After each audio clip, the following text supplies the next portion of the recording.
বাংলাদেশে ভারতের জাতীয় পতাকা অবমাননার প্রতিবাদে সরব হলো দেশপ্রেমী মানুষ। শনিবার আগরতলাস্থিত আইএলএস হাসপাতালের সামনে বিক্ষোভ প্রদর্শন করে রাজ্যের দেশপ্রেমী মানুষ। তাদের দাবি, অবিলম্বে আইএলএস হাসপাতালে বাংলাদেশি রোগীদের চিকিৎসা পরিষেবা প্রদান বন্ধ করতে হবে। দেশপ্রেমী মানুষের দাবি মেনে আইএলএস হাসপাতালের পক্ষ থেকে গৌতম হাজারিকা বিক্ষোভকারীদের আশ্বাস দেন, আইএলএস হাসপাতালে এখন থেকে বাংলাদেশি নাগরিকদের চিকিৎসা পরিষেবা প্রদান করা হবে না।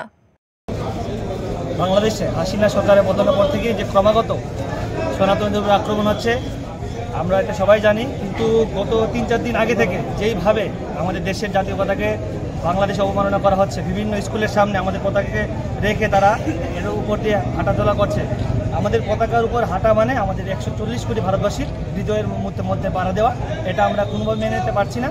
একজন ভারতবাসী হিসাবে আজ আমরা আইএলএসে এসেছি, আমরা বাংলাদেশি যারা রোগীরা আছে তাদের পরিষেবা বন্ধ করার জন্য।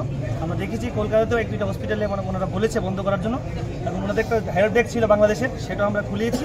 আমরা ওনাদেরকে অনুরোধ করেছি আইএলএস কর্তৃপক্ষকে যে অবিলম্বে বাংলাদেশের রোগীদের পরিষেবা বন্ধ করতে হবে।